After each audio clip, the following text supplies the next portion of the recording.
Vamos a dialogar esta hora desde Cajamarca con Gianfranco Vigo, comunicador y analista político. Gianfranco, muchas gracias por este contacto. Buenas tardes.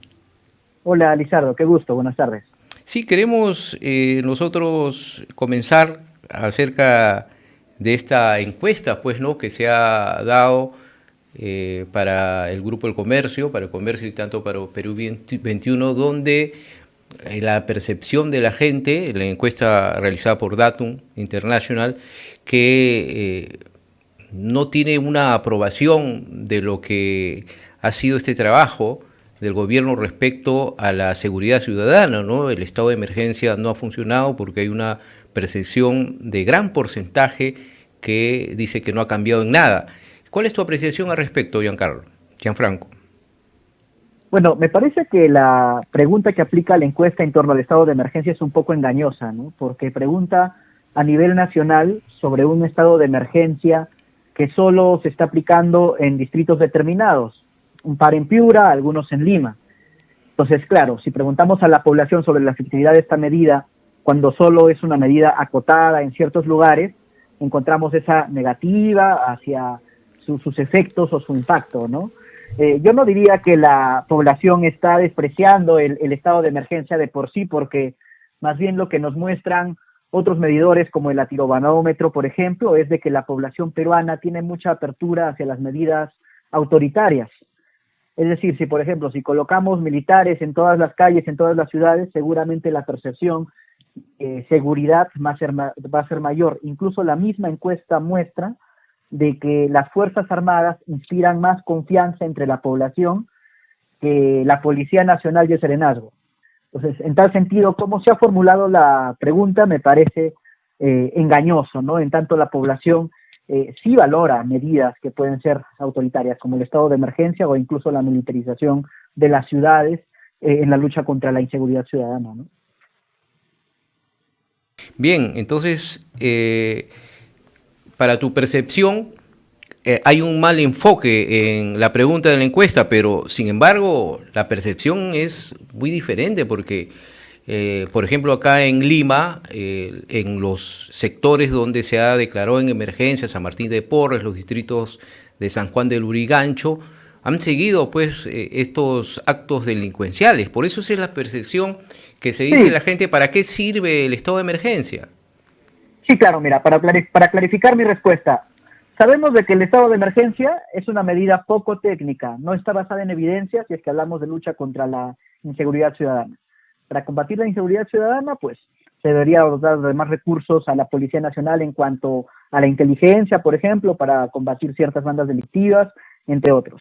O sea, sabemos que el estado de emergencia de por sí es una medida populista que ha sido tomada sin la planificación adecuada, y que por tanto no está dando aún los resultados que se esperan de ella.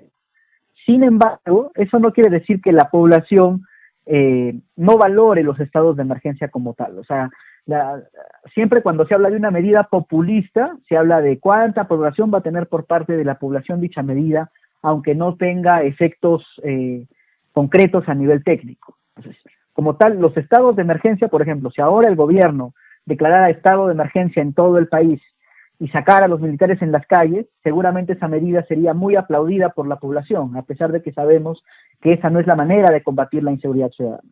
El gobierno no lo hace, ¿por qué? Porque afianzaría esta imagen de gobierno autoritario que ha cultivado desde su origen, cuando respondió de manera violenta, con un exceso de la fuerza hacia las protestas que vimos en varias regiones del país. Pero claro, a eso me refiero yo cuando digo de que la encuesta, la pregunta está mal planteada y es engañosa. Cuando le preguntamos a la población cómo se soluciona la seguridad ciudadana, pues no te van a decir hay que hacer una reforma policial o hay que darle más recursos a las oficinas de inteligencia de la policía. Te va a decir más militares en las calles porque son las Fuerzas Armadas son las instituciones que más confianza inspiran en la población. Eso no significa que esa sea la mejor medida, pero si hablamos de popularidad de medidas, esa sería, aunque no sea efectiva. Así es. ¿Y cuál es la situación en Cajamarca, por ejemplo, en la seguridad ciudadana? En el norte del Perú, en líneas generales, lo que se llama Cajamarca, Piura, Trujillo, se ve un aumento de la extorsión, por ejemplo, mucha extorsión en torno a actividades económicas. la delincuencia común también en aumento, ¿no? Incluso, mira, la encuesta de Datum, en ese sentido, tampoco nos da muchas luces, porque cuando se pregunta sobre la evolución de la percepción de inseguridad ciudadana, o sea, cuando se pregunta cuántas personas han sido víctimas de la delincuencia, se notan cifras muy parecidas a las del 2017, 5 años atrás, cuando estaba en el Ministerio del Interior el señor Carlos Basombrío, que luego le da paso al señor Vicente Romero. Entonces, si se habla de percepción de inseguridad ciudadana, se podría decir de que está igual que hace 5 años atrás. Sin embargo, ahora vemos un aumento en la extorsión, sobre todo por lo que se hizo en esa gestión del 2017, ¿no? Dar carta blanca para el ingreso de personas extranjeras, que hoy sabemos encabezan las grandes mafias y las grandes bandas de delincuencia organizada en el país. Bien, hay otra encuesta pues de Ipsos en donde se está analizando la aprobación que tiene también de Datum, ¿no? La aprobación de la presidenta Dina Boluarte, donde ha caído nuevamente, ¿no? No hay un consenso de la población que la presidenta Dina Boluarte está haciendo un buen gobierno. Es muy difícil, ¿cuál es tu percepción, mantener un gobierno con una desaprobación tan grande? Bueno, los niveles de aprobación y desaprobación son espantosos, ¿no? De hecho, los peores que hemos visto en los últimos 20 años por lo menos, ¿no? O sea, solo recuerdo al gobierno de Alejandro Toledo, que alcanzó un dígito de aprobación ya hacia el final de su mandato, ¿no? 10% de aprobación yo creo que cuestiona mucho la legitimidad actual del gobierno. Ahora, digamos de que la legitimidad de origen del gobierno de Boluarte no está en discusión, ¿no? Ella fue elegida en una plancha presidencial con Pedro Castillo, y tras el fallido golpe de Estado de Pedro Castillo, pues a ella le tocaba asumir la presidencia del Perú. Ahora, eso es una cosa, y otra cosa es la crisis de representación que sufrimos lastimosamente en este momento, ¿no? O sea, los políticos no nos representan, y eso va desde la presidenta de la República hasta muchas autoridades subnacionales que tampoco tienen la aprobación de la población.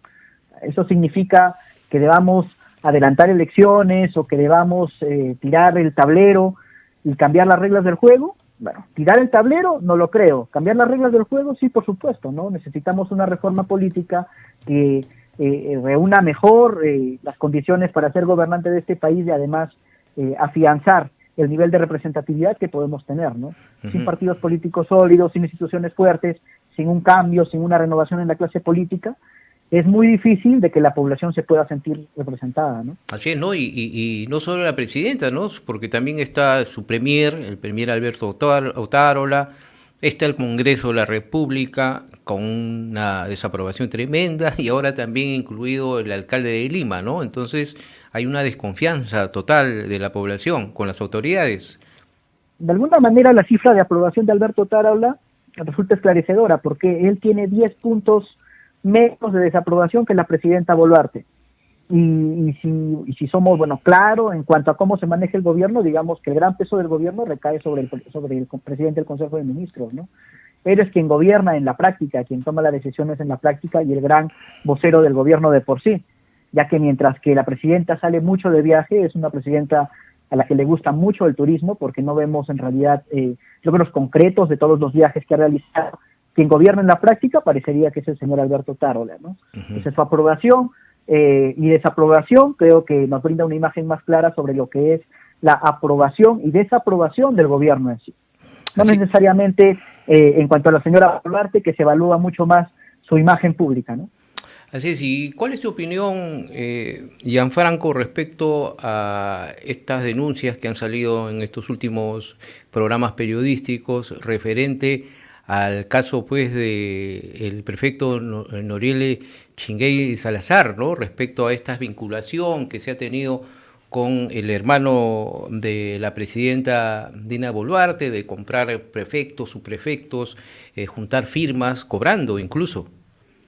Es lamentable, pero es muy parecido a lo que veíamos desde el gobierno del expresidente Pedro Castillo, ¿no? Cómo se repiten estos patrones de conducta en el que familiares ofrecen obras públicas a cambio de aparentes dádivas, y luego esto se ve en cómo se distribuye el presupuesto, ¿no? Yo creo que es un caso que ha escandalizado aquí a Cajamarca, porque Noriel Chinguey era prefecto de la región Cajamarca, Y él además, pues ya desde hace unos meses estaba siendo muy cuestionado, ¿no? Se le encontró, se lo intervino conduciendo ebrio, con un accidente de por medio, y luego pues él parece que se ha sentido una persona muy poderosa, porque incluso amenazaba al jefe del Frente Policial de Cajamarca, Fidel Pisil, de removerlo de su cargo a raíz de que se propaló esta denuncia en medios de comunicación. Se ha sentido muy poderoso y eso seguramente hoy sabemos ha sido debido al relacionamiento que tenía con el hermano de la presidenta de la República, Dina Boluarte, ¿no? Yo creo que si hurgamos un poco más en este caso, nos podemos encontrar con varias cosas desagradables y que pueden lindar con la corrupción, ¿no? Así es, ¿no? Y muy comprometido el señor Noriel Chingay porque... Noriel Chingay y sus y sus hermanos, hermanos, además, ¿no? ¿no? Claro, es una situación Parece que... que ha habido una red y un entramado allí cuyas consecuencias aún no se conocen en toda su magnitud y que por lo mismo deben de investigarse, ¿no? Hay incluso una nota periodística que vincula al alcalde de Nanchoc con el actual alcalde provincial de Cajamarca, Joaquín Ramírez. Se dice que el alcalde de Nanchoc le decía tío al alcalde provincial de Cajamarca, Joaquín Ramírez. Y se especula, se sospecha de que él también puede haber intercedido, movido hilos para que se le asigne ese presupuesto, ¿no? Hay otra denuncia periodística que afirma que una empresa ligada a Noriel Chingay y sus hermanos ha tenido contratos con la Municipalidad Provincial de Cajamarca. Entonces parece que han habido allí redes en las que se unen a varios poderes, a varias autoridades subnacionales, con otras personas allegadas al Poder Ejecutivo que pueden haber estado detrás de todo Temas esto. que indudablemente el Ministerio Público tiene que investigar Investigar a fondo. a fondo. No, muchas gracias, Gianfranco Vigo, comunicador y analista político, por este contacto desde Cajamarca. Muy amable, un abrazo, buenas tardes. Eres muy amable, Lizardo. Gracias por tu tiempo. Hasta luego. Muchas gracias.